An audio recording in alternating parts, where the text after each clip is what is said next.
Hi guys, the Metal Maniac back again, and in this video I'm going to be doing a review of the EP Queensryche by the band Queensryche.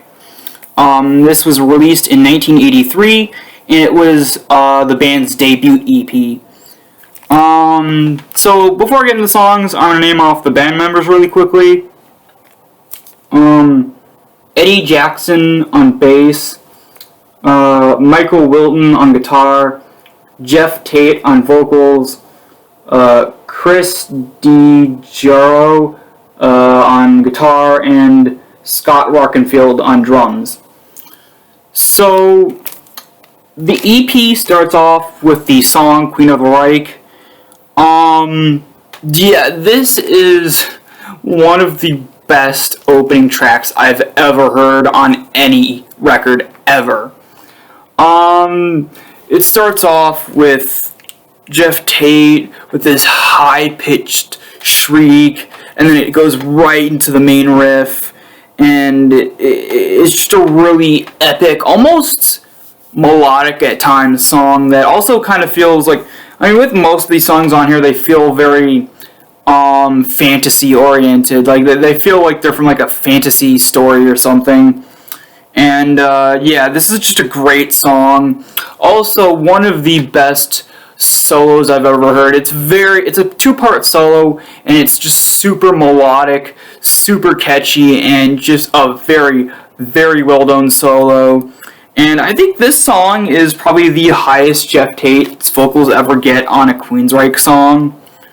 And it's just absolutely amazing. I absolutely love this song.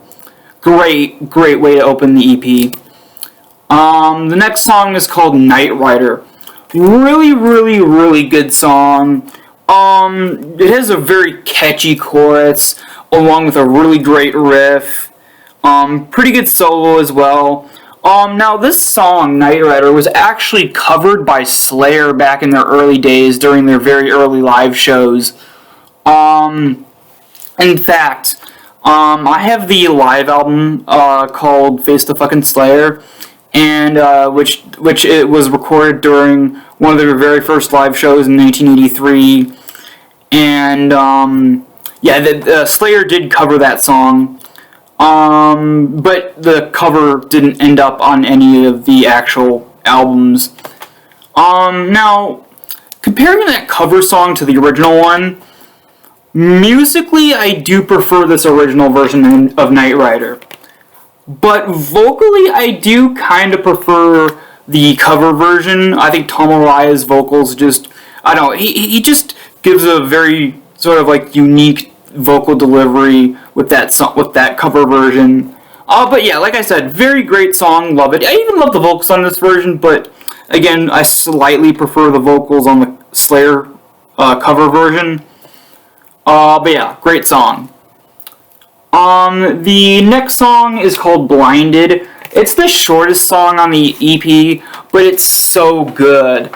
Probably the most melodic chorus out of any of these songs, and just a great short but sweet song. I think besides the song Queen of the Reich, this might be Jeff Tate's best vocal performance on here. It's just a really great song. Kind of short, but, it's still good. And the last song, the fourth song, is called The Lady Wore Black. It is my least favorite song on here. In fact, I think it's very boring and forgettable. Not a great way to end the EP. Also, it starts off with Queen of the Reich, goes into Night Rider and Blinded, then ends with this very boring, drawn-out, forgettable song. It's supposed to be a ballad, but I don't know. Queensryche doesn't do ballads very well. In fact, if I remember correctly, this might be one of the only times I ever did a ballad-type song. Now, I don't quote me on that, because I might be wrong, but just going from memory of their other albums, I don't think I think they very rarely did ballads, but, anyway, yeah, this is a very, very poorly done ballad, and just a kind of a disappointing end to the album, end to the EP.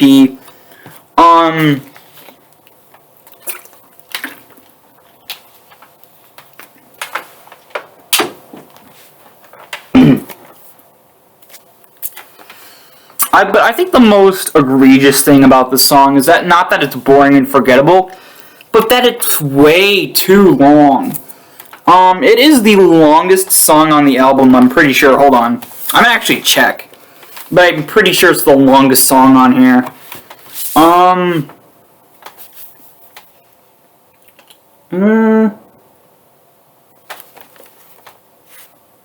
Yeah, 6 minutes long. Every other song is only around, like, 3 to 4 minutes, but The Lady Wore Black is 6 minutes long. Yeah, it's boring, but the worst part about it, like I said, it's way too long. Like, this song just drags on and on and on for what feels like forever. And, yeah, honestly, I kind of wish that it was a 3-track EP and left, Lady Wore Black off here, but whatever. Anyway, so before I'm getting into my thoughts, final thoughts and my verdict on show off the artwork really quickly. It's not really much of artwork. You have this like purple and gold sort of bordering, very fancy looking thing, and then you have the Queensryche logo, which honestly is probably one of my favorite logos ever for a band. It's very unique. I've never seen another band logo like this before. It has sort of like a Middle Eastern type vibe to the font. Yeah, I love it. Again, not too much artwork going on here, but the font for the logo is pretty cool, and the sort of border they have around here. As for the back, there's a little bit more going on. Now, the front is pretty much just a solid black, but you turn it around, it's white. You get the same sort of purple and gold border going around the edges. You get the Queensryche logo, just slightly smaller than a lot smaller than on the front. You get the track listing up top there, the picture of the band members, along with sort of just credits and stuff. And then you got a little, almost like some kind of cool little insignia or something. Looks very cool. So my final thoughts. So the songs, for the most part, are really good. Again, except for the last one. The production is very, very good. Not like super polished or anything, but for an EP like this, back in the day, the production is very solid. Vocally, I think Jeff Tate never really recaptured the greatness of his vocal performance on this EP. Going forward, he would do okay, but nothing compared to on here. Like I said, with Queen of the Reich, probably his highest pitched vocals are on there. But yeah, just a really great. Also, Jeff Tate's vocals kind of remind me of, oddly enough, Bobby Blitz from Overkill combined with Bruce Dickinson. Now I know I said that about another vocalist on I can't remember what album it was, but I just recently reviewed an album. I can't remember which one it was exactly, but I said that vocalist kind of reminds me of Bobby Blitz and Bruce Dickinson combined. This guy does too, for some reason. The drumming is pretty good. The bass work is kind of not audible, but the guitar work is amazing as well, just like the vocals, but the guitar work is great. Very iconic riffing, soloing, and it's just so good. Honestly, I'm gonna give it a 9 out of 10. Really, my only complaint about this EP is the last track. But other than that, it's a near perfect record. Near perfect, and I absolutely love it. Yeah, it's a 9 out of 10.